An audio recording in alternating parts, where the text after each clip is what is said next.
नमस्कार मित्रों, आप लोग कैसे हैं। उम्मीद करता हूं कि आप लोग काफ़ी बेहतर होंगे, ज़बरदस्त होंगे, मस्त होंगे। और इस ज़बरदस्त और मस्त होने के साथ साथ आपकी जो तैयारी होगी काफ़ी बेस्ट चल रही होगी। तो मैं आपको आज मैं बताना चाहता हूं कि आज मैं जिस विषय पे चर्चा करने वाला हूं वो क्लास 12 का बायोलॉजी है।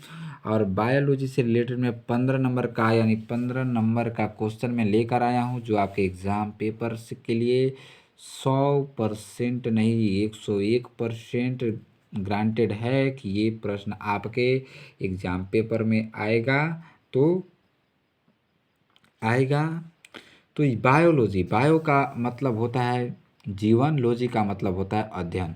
यानी बायो का मतलब जीवन और लॉजी का मतलब अध्ययन। तो जिसमें जीवन का अध्ययन करे उसको बायोलॉजी कहते हैं। तो जीवन का अध्ययन करने वाले अध्ययन में को ही बायोलॉजी कहते हैं। तो बायोलॉजी के बात में अगर बात आ जाती है तो बात उन लोगों के बच्चों के लिए है कि जो बच्चे मैथ नहीं लेते हैं वो बायोलॉजी पढ़ते हैं। तो चलिए बिना समय लिए हम आगे बढ़ते हैं और उन प्रश्नों का चर्चा करते हैं। आप प्रश्नों का चर्चा तब आपको समझ में आएगा जब आप वीडियो में हमारे साथ अंत तक बने रहेंगे।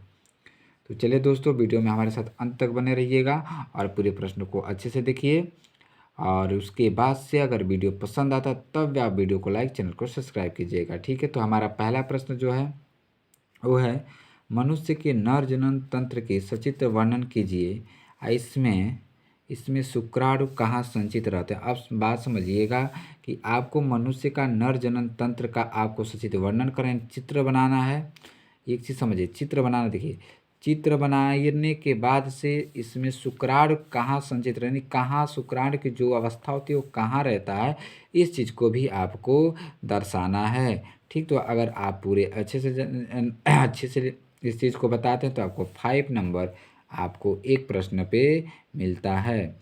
तो उसी तरह हमारा दूसरा जो प्रश्न है, दूसरा प्रश्न हमारा क्या है, तो पुष्पी पादपों में बीजाणुजनन का सचित्र वर्णन कीजिए। यानी पुष्पी पादपों में बीजाणु जनन की आपको सचित्र का मतलब चित्र वर्णन करके आपको बताना है। और तीसरा जो हमारा प्रश्न है, अनुवांशिक कूट क्या है। अनुवांशिक यानी जेनेटिक, अनुवांशिक कूट क्या है, इसके मुख्य विशेषताओं का वर्णन कीजिए। तो अब देखिए, अगर कहीं भी पेपर में क्वेश्चन में देता है तो क्वेश्चन मार्क के बाद भी अगर कोई लाइन लिखी होती है, कोई शब्द लिखा होता है, तो समझिएगा कि यहाँ से दूसरा प्रश्न, यहाँ से दूसरा प्रश्न होता है, ताकि आपको दोनों चीज़ों का अलग अलग जवाब देना पड़ता है। ठीक,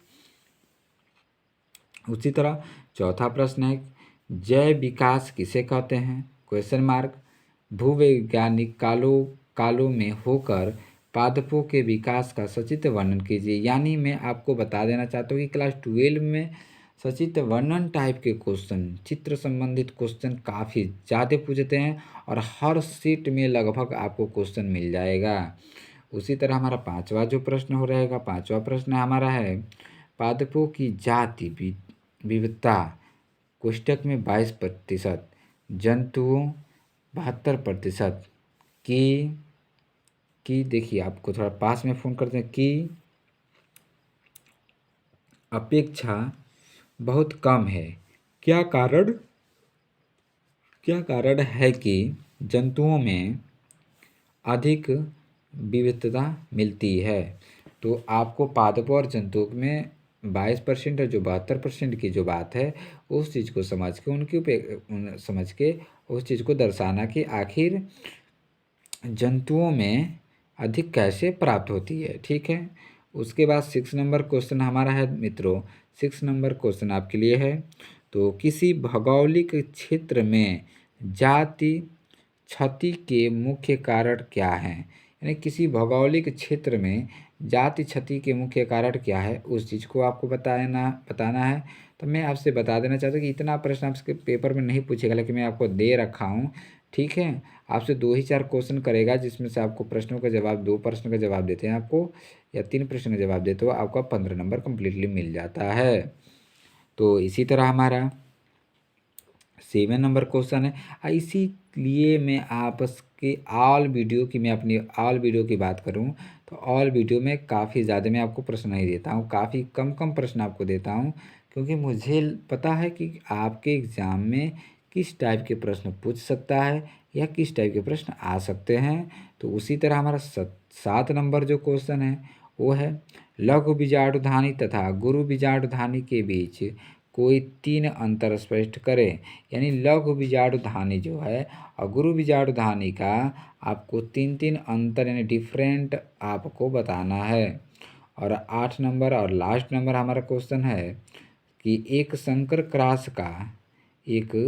क्रास का उदाहरण देते हुए मेंडल के प्रभावित नियम की व्याख्या कीजिए। तो अब समझिए कि एक संकर क्रास का उदाहरण देते हुए मेंडल के प्रभावित नियम की व्याख्या कीजिए। तो मेंडल ने कौन सा उपदेश दिया था, किस चीज़ पे उसका उसका खोज क्या था, मटर में क्या खोजा था, तो इस चीज़ को आपको बताना है। और मैं आपसे बोला हूँ कि अगर वीडियो पसंद आता है तो वीडियो को लाइक कीजिएगा, क्योंकि अब ख़त्म हो गया है प्रश्न यहाँ पे।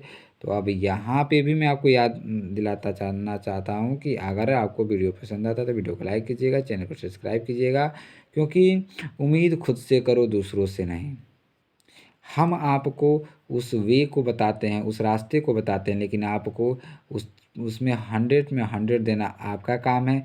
अगर उस चीज़ में आप 100 में 100 देते हैं तो आपका मार्क्स भी इससे कम नहीं होगा। लेकिन उस चीज़ को आप खेल जगत के अनुसार, मनोरंजन जगत के अनुसार ले लेते हैं तो फिर आपका 100 नंबर में से 95-80 नंबर भी मुश्किल है। तो ये आपको प्रश्न कैसा लगा हो, प्रश्न बेहतर लगा हो तो वीडियो को लाइक कीजिएगा, चैनल को सब्सक्राइब कीजिएगा, और इन प्रश्नों को आप अपने क्वेश्चन बैंक या बुक में इन कर लीजिएगा, कॉपी में इन कर लीजिएगा, इनका मतलब ट्रिक कर लीजिएगा। और उसी प्रश्न पे आप जो अपना फोकस दे रहे हैं, तो मोस्टली क्वेश्चन पे ही ज़्यादा समय दिया जाता है, तो आप इस पे समय दे सकते हैं। ठीक, तो इसी तरह मैं आप लोगों के लिए अलग अलग प्रकार की अलग अलग सब्जेक्ट के वीडियो लाता रहूँगा। आप हमारे साथ निरंतर बने रहिए, पूरे विश्वास श्रद्धा के साथ बने रहिए, ताकि आपका व्यवहार और हमारा व्यवहार भी पूरे श्रद्धा संपूर्ण विश्वास के साथ आगे निरंतर बढ़ता रहे। ठीक, तो इसके बाद मैं आपसे एक ही बात कहूँगा कि अब आप मुझे समय दीजिए, मैं फिर चलता हूँ और फिर आपसे मिलूँगा नेक्स्ट वीडियो में और बेहतर प्रश्नों के साथ। तब तक आप अपनी तैयारी कीजिए, मस्त रहिए, स्वस्थ रहिए, और क्या बोलते हैं उसको, मस्त रहिए, स्वस्थ रहिए